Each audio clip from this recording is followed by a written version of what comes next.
Здравствуйте, дорогие наши телезрители! Мы продолжаем буддийский путь.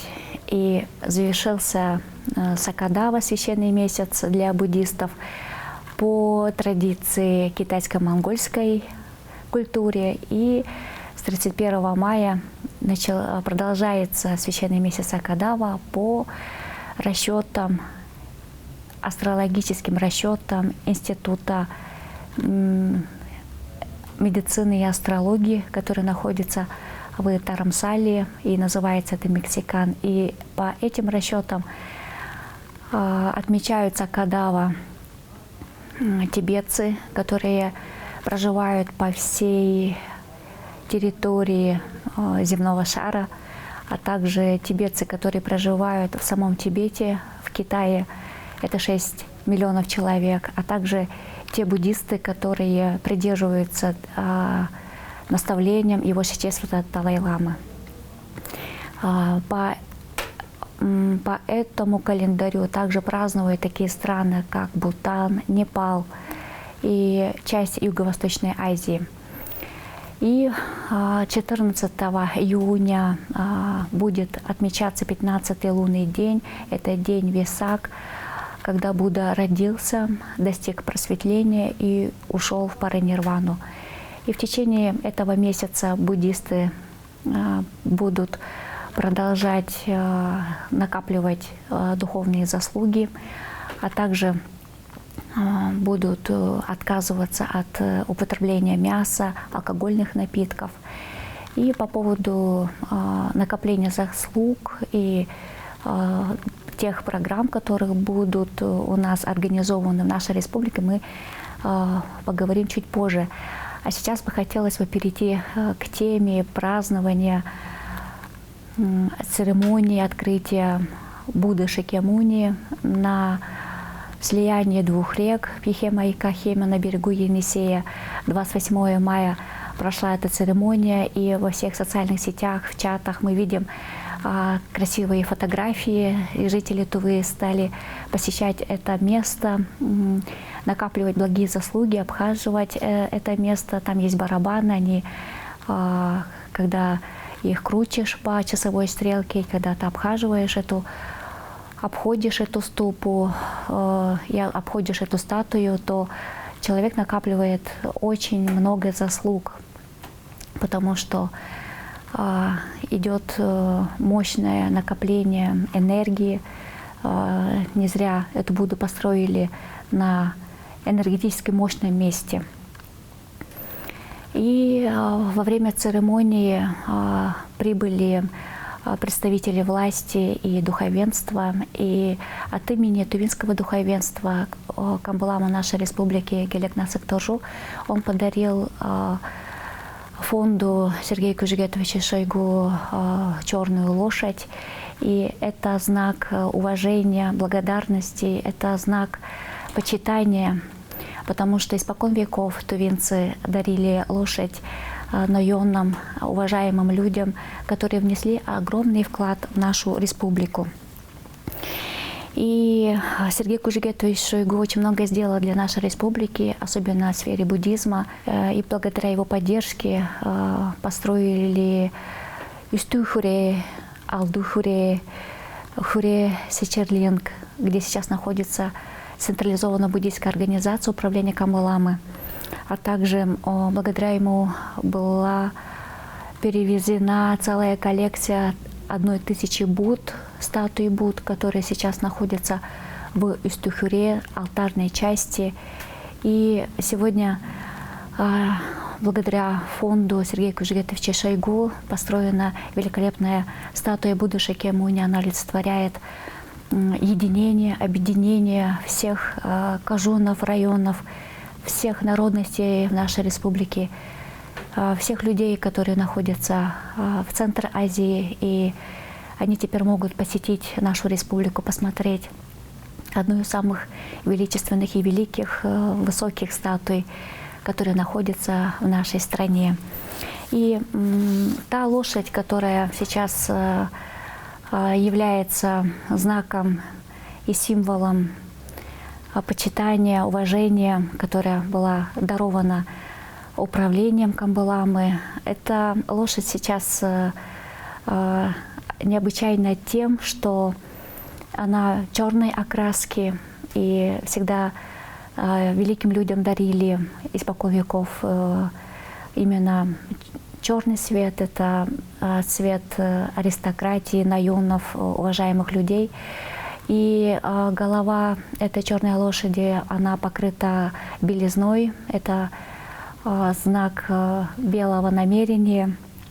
И белые стопы этой лошади, это означает благие следы, которые оставляет хозяин. И эта черная лошадь, она изыскана белыми качествами. Например, в голове это белизна на белой голове означает, еще раз, белые намерения. Белые стопы у лошади означают благие следы, которые сохраняются потомкам. И лошадь — это символ высокого духа, молниеносности, скоротечности и быстроты. И мы пожелаем всем жителям нашей республики, чтобы мы обладали такими же качествами, как силой духа, молниеносными стремлениями и намерениями.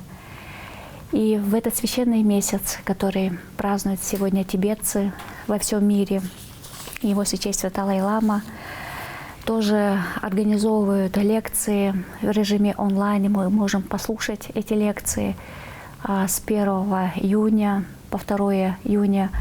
Лекции идут для детей и даруют посвящение Авалокитешвары Ченрезих. И мы знаем, что его святейство Далай-лама является живым воплощением Ченрезих, тысячерукого Авалокитешвары. И это живое воплощение любви и сострадания. И люди со всего мира приезжают в Северную Индию и посещают его храм Суглакан, посещают его лекции, слушают его, получают благословение. И, насколько я слышала, сейчас тоже организовываются туры, паломнические туры для посещения лекций его святейства Далай-ламы, которые начнутся в июле месяце. И нужно отметить, что еще раз 14 июня, 15-й лунный день, все буддисты будут отмечать Весак, это день рождения Будды, день просветления Будды и день ухода Будду в паринирвану. И в этот священный месяц буддисты, они отказываются есть мясо, а также отказываются пить алкогольные напитки. И когда мы в этих священных месяцах, в мае, в июне, и продолжаем в июне тоже не есть мясо, мы очищаем свой организм, мы очищаем дурную карму от поедания мяса, потому что в мясе находится карма, находятся информационные потоки, энергия, тонкая энергия этих существ. И обычно не употребляют мясо курицы, свиньи и рыбы, потому что именно эти животные, они поедают своих детей. И чтобы устранить эти негативные действия, карму, буддисты, они не употребляют мясо этих трех существ. Но говорят, что было бы хорошо не есть мясо 5 животных. Какие же эти животные? Это мясо лошади, мясо слона, мясо обезьяны, мясо собаки и мясо буйвола. И почему не едят мясо этих 5 животных? Потому что ум этих животных, они похожи на ум человека. И это наиболее умные, осознанные животные, чей ум обладает острым интеллектом. То есть они очень умные животные. И когда мы не употребляем мясо и не употребляем алкогольные напитки, еще раз мы укрепляем свое здоровье, мы очищаем свое свое тонкое тело.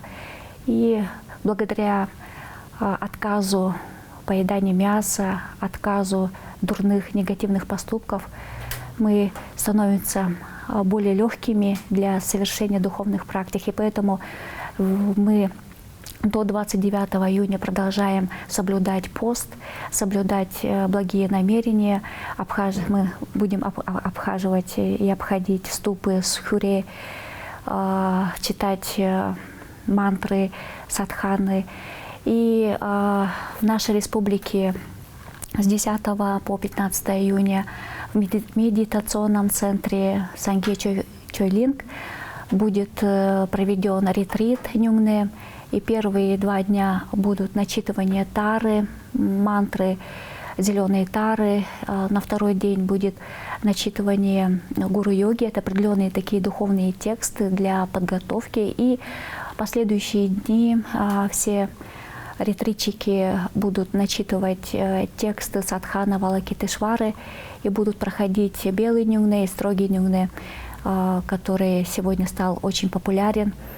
И прохождение таких нюнгне означает очищение негативной кармы, которые были накоплены в течение многих жизней. И миллионы негативной кармы мы очищаем благодаря этим духовным практикам. И если вы хотите принять участие в ретрите, то вы можете обратиться организатором этого ретрита, как Шолбану Синчиевичу, позвонить по телефону 8 923 383 67 65. И регистрацию проводит Людмила Лакбужаповна. И можете позвонить по телефону 8 923 385 95 69. И эти организаторы, они сначала записывают все имена, потом нужно внести взносы для расходных материалов, для покупки разных вещей. Далее ретритчики уже в момент начала ретрита могут уже поехать с ночевкой, взять с собой все необходимые туристические снаряжения и спать в палатках. Там будут организованы обеды, ужины, трехразовое питание. И приветствуется подношение учителям. Поэтому мы призываем и приглашаем всех желающих принять участие в ретрите Нюнгне в медитационном центре Сангье Чойлинг. С праздником вас, Сакадава! До свидания!